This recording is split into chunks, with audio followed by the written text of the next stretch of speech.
আর যুদ্ধ শুরু করলে বাংলাদেশের ক্ষতি ছাড়া লাভ হবে না। এবারে ভারত অস্ত্র দিয়ে যুদ্ধ করবে না কি দিয়ে যুদ্ধ করবে সেটা আমি জানি না। এটা যদি যুদ্ধ লাগে কখনো, জানি এটা হবে না, তবুও তখন দেখা যাবে আর কি, যদি যুদ্ধ লাগে। কি কইলো, অস্ত্র দিয়ে নাকি কি দিয়ে যুদ্ধ করে? অস্ত্র ছাড়া আর কি দিয়ে যুদ্ধ করতে পারে? ফারাক্কাবাদ ছেড়ে দিয়ে। নমস্কার, কেমন আছো অবশ্যই কমেন্ট করে জানাও। আমরা বাংলাদেশ হতে বলতেছি, অনেক অনেক ভালোবাসা বাংলাদেশ হতে। তো তোমরা কে কোথা হতে বলতেছো অবশ্যই জানাও। আর welcome to new reaction video. তো চলো, original video link in description. আজকে এই ভিডিওটা দেখবো, অনেকেই সাজেস্ট করছো। আর টাইটেল অনেক থাম্বনেল তোমরা দেখলেই বুঝতে পারছো, টাইটেল আর পড়লাম না। তো সাথে থাকো, লেটস স্টার্ট। কি বলতে চাইছেন, ভারত কি গিয়ে বাংলাদেশ শাসন করবে? তাহলে আপনারা হ্যাপি হবেন? ভারত কি এখন নিজের জায়গা ছেড়ে দিয়ে আপনাদেরকে এখানে থাকতে দেবে? নিজে না খেয়ে আপনাদেরকে খাওয়াবে? এরকম চাইছেন? এরকম তো সম্ভব না। কি ব্যাপার? ভিডিও থাম্বনেল দেখে অনেকে অবাক হচ্ছেন, ভাবছেন যে এটা কি হলো। আসলে কথাটা আমার না। ভারত থেকে এখন অনেকে এই কথা বলছে, বাংলাদেশ যদি আমাদের 7 সিস্টার নিতে চায়, তাহলে আমাদের যে চিকেন নেক যেটাকে বলা হয়, সেখানটা কেন আমরা পরিধি বাড়াতে পারবো না? আমাদের চিকেন নেকের পাশে বাংলাদেশের যে জায়গাটা রয়েছে সেটা যদি আমরা নিয়ে নিই, তাহলে ভারতের পরিধি অনেকটা বড় হয়ে যাবে। তাহলে আমাদের 7 সিস্টারের সাথে সম্পর্ক আরো ভালো হবে। আমাদের প্রবলেম তো ওই জায়গাটুকু নিয়ে, যে চিকেন নেক যেটুকু রয়েছে ওখানে ভারত খুব একটা অল্প জায়গা জুড়ে আছে। বাংলাদেশ থেকে বিভিন্ন কথা উঠে আসছিল যে বাংলাদেশ নাকি আমাদের 7 সিস্টার নিয়ে নেবে। বাংলাদেশের বর্তমানে প্রধান উপদেষ্টা ডক্টর ইউনিস, তিনি একটা কথা বলেছিলেন, বাংলাদেশে হিন্দুদের উপর অত্যাচার হচ্ছিল আর সেই নিয়ে সারা বাংলাদেশ উত্তাল। সেরকম একটা পরিস্থিতিতে বাংলাদেশের যে বর্তমানে যে প্রধান উপদেষ্টা ডক্টর ইউনিস, তিনি একটা কথা বলেছিলেন, বাংলাদেশে যদি এরকম পরিস্থিতি চলতে থাকে তাহলে এই পরিস্থিতির প্রভাব ভারতের 7 সিস্টার, মায়ানমার, এছাড়া কলকাতায় গিয়ে পড়তে পারে। তো সেই নিয়ে অনেকে অনেক কথা বলেছে। অনেকে বলছে যে ভারতের 7 সিস্টার নাকি ডাক্তার ইউনিস নিয়ে নেবে, বাংলাদেশ নিয়ে নেবে। আবার কেউ কেউ বলছে সেটা নাকি বাংলাদেশেরই একটা অংশ ছিল। তো সেই নিয়ে এখন আমাদের ভারতীয় অনেক ইউটিউবাররা বা ভারতীয় অনেক মানুষেরা তারা বলছে এটাই, যে বাংলাদেশ যদি নিতে আসে আমাদের 7 সিস্টার, তাহলে আমরা যে চিকেন নেকটা ছিল আমাদের, সেখানটা পরিধি বাড়িয়ে বাংলাদেশের কিছুটা অংশ আমরা কেন নিয়ে নিতে পারি না? তো এই সমস্ত কথা একেবারে ফালতু কথা, এগুলো আমি মনে করি যে একেবারে যুক্তিহীন, ভিত্তিহীন। আবার অনেকে বলছে বাংলাদেশ নাকি ভারতের সাথে যুদ্ধ করবে, তারা নাকি প্রস্তুত। আমি এখানে নিজের দেশকে যেরকম ভালোবাসি, বাংলাদেশকে আমি সেরকম ভালোবাসি। আমাদের ভারতবর্ষ কখনো বাংলাদেশের সাথে গিয়ে যুদ্ধ করতে যাবে না, কারণ কিছু জিনিসের একটা সিস্টেম থাকে। অনেকেই আছে যারা না বুঝে অনেক কথা বলে দেয়, কিন্তু আমাদের ভারত অনেক বুদ্ধিমান, অনেক তারা বুঝে কথা বলে। হঠাৎ করে একটা যুদ্ধ শুরু করলেই হয় না, আর যুদ্ধ শুরু করলে বাংলাদেশের ক্ষতি ছাড়া লাভ হবে না। এবারে ভারত অস্ত্র দিয়ে যুদ্ধ করবে না কি দিয়ে যুদ্ধ করবে সেটা আমি জানি না। এটা যদি যুদ্ধ লাগে কখনো, জানি এটা হবে না, তবুও তখন দেখা যাবে আর কি, যদি যুদ্ধ লাগে। কি কইলো, অস্ত্র দিয়ে নাকি কি দিয়ে যুদ্ধ করে? অস্ত্র ছাড়া আর কি দিয়ে যুদ্ধ করতে পারে? ফারাক্কাবাদ ছেড়ে দিয়ে। দিছিল না কয়দিন। আর ওটা দেওয়ার কারণ ছিল ওই যে ত্রিপুরা তলায় গেছিল, অনেক মানুষ মারা গেছিল। ওই যে এখন নিজের দেশের মানুষের বাঁচাবে নাকি পরে প্রতিবেশী বাঁচাবে? এত ভালোবাসা, এত আশা বাইরে বলে। হঠাৎ করে একটা যুদ্ধ শুরু করলেই হয় না, আর যুদ্ধ শুরু করলে বাংলাদেশের ক্ষতি ছাড়া লাভ হবে না। এবারে ভারত অস্ত্র দিয়ে যুদ্ধ করবে না কি দিয়ে যুদ্ধ করবে সেটা আমি জানি না। এটা যদি যুদ্ধ লাগে কখনো, জানি এটা হবে না, তখন দেখা যাবে আর কি, যদি যুদ্ধ লাগে।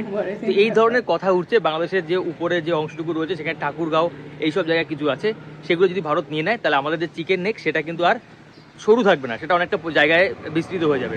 তো আপনারা যারা এই ধরনের কথা বলেন যে ভারত থেকে ভারতের 7 সিস্টারকে আপনারা আলাদা করে দেবেন, আপনারা নিয়ে নেবেন, তাহলে কিন্তু এখন ভারতের অনেকেই বলছে এই কথা, বাংলাদেশের ওই জায়গাটাকে ভারত নিয়ে নেবে। গতকাল আমি একটা ভিডিও বানিয়েছিলাম ফারাক্কাবাদ নিয়ে। ফারাক্কাবাদ দিয়ে অনেকে অনেক কথা বলেছেন, তাদের নাকি টাকার সমস্যা না।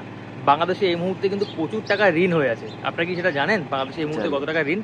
18 লক্ষ কোটি টাকা ঋণ হয়ে আছে। সেই ঋণের কিন্তু কিস্তি মেটাতে হবে খুব তাড়াতাড়ি। আগামী 6 মাসের ভিতরে কিন্তু সেই ঋণের একটা কিস্তি রয়েছে, সেই কিস্তি কিন্তু দিতে হবে বাংলাদেশকে। তো এগুলো নিয়ে ভাবুন আপনারা কেন 7 সিস্টার নিয়ে পড়ে আছেন?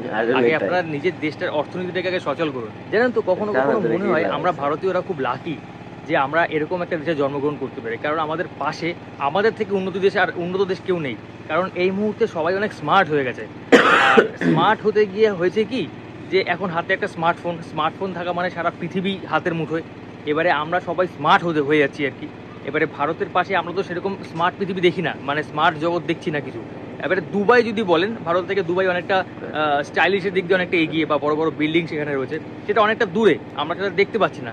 কিন্তু বাংলাদেশ থেকে সহজেই অনেকে ভারতে চলে আসছে, এখানে লাইফস্টাইল দেখছে, তারা দেখে পস্তাচ্ছে আমাদের দেশে এরকম আছে, মানে ভারতে এরকম আছে, বাংলাদেশে এরকম নেই কেন, সেই দেখে পস্তাচ্ছে। সেই দিয়ে মানে বিভিন্ন রকম, মানে সেই নিয়ে পৌঁছতে তারা আন্দোলন করছে। তারা ভারতের সাথে আলটিমেটলি তারা ভারতকে রিস করে ফেলছে। রিস মানে কি, তারা ভারতের সাথে একটা শত্রুতা করে ফেলছে।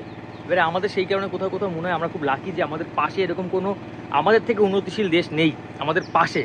এবারে দুবাই যদি কথা বলে সেটা অনেকটা দূর, আমাদের থেকে উন্নত দেশ আছে, উন্নত দেশ আছে, বাট সেটা অনেকটা দূর, আমাদের পার্শ্ববর্তী দেশগুলো না। কারণ শ্রীলঙ্কা তো কিছুদিন আগে দেউলিয়া হয়ে গেছে। পাকিস্তান, সেখানে কোনো প্রধানমন্ত্রী আজ পর্যন্ত 5 বছর টিকে থাকতে পারেনি।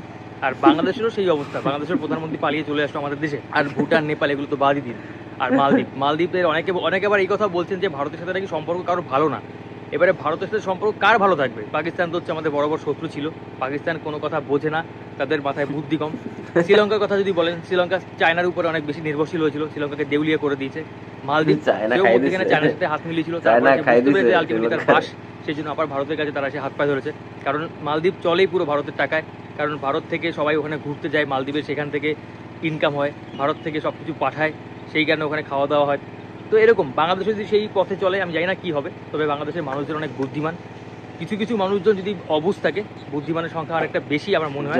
তবে এই মুহূর্তে বুদ্ধিমানের সংখ্যা ধামাচাপা পড়ে গেছে, যাদের মাথায় বুদ্ধি কম তারাই বেশি লাফাচ্ছে। তবে এটা বেশি দিন থাকবে না আমার মনে হয়। একটা কথা, দেশ চালানো কিন্তু খুব একটা ইজি না। একটাই কথা বলতে চাই, আপনারা যারা উল্টোপাল্টা কমেন্ট করছেন, আপনাদের কাছে রিকোয়েস্ট, উল্টোপাল্টা কমেন্ট না করে চেষ্টা করুন দুটো দেশের সম্পর্ক যাতে ভালো থাকে।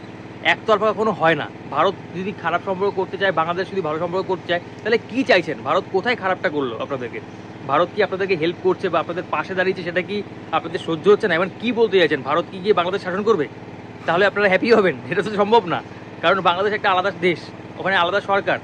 ভারত তো কি সেখানে স্বাধীন করতে পারবে না বা সেখানে কি শাসন করতে পারবে না?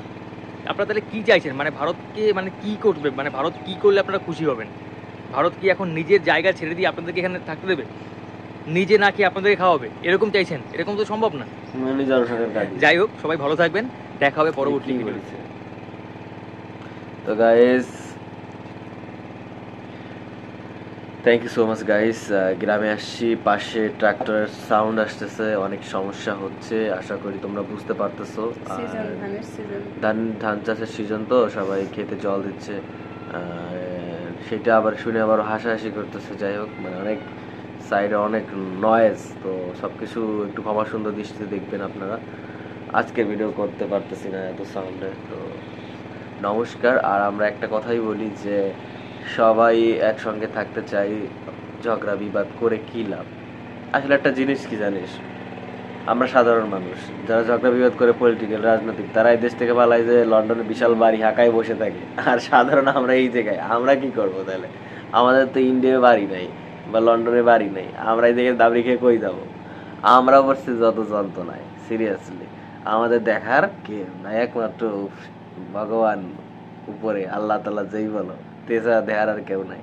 সবকিছু দাম এত বাড়ছে, আর যারা বড় লোক তারা আরো বড় লোক হচ্ছে, আর যারা গরিব তারা আরো গরিব হচ্ছে। তারা এখন না খায়, আর মধ্যবিত্ত যারা, তা পারে না ভিক্ষা করে, কিছু ভিক্ষা করেও খাইতে পারে না, মান সম্মানে লাগে। মানে কি একটা অবস্থা! কি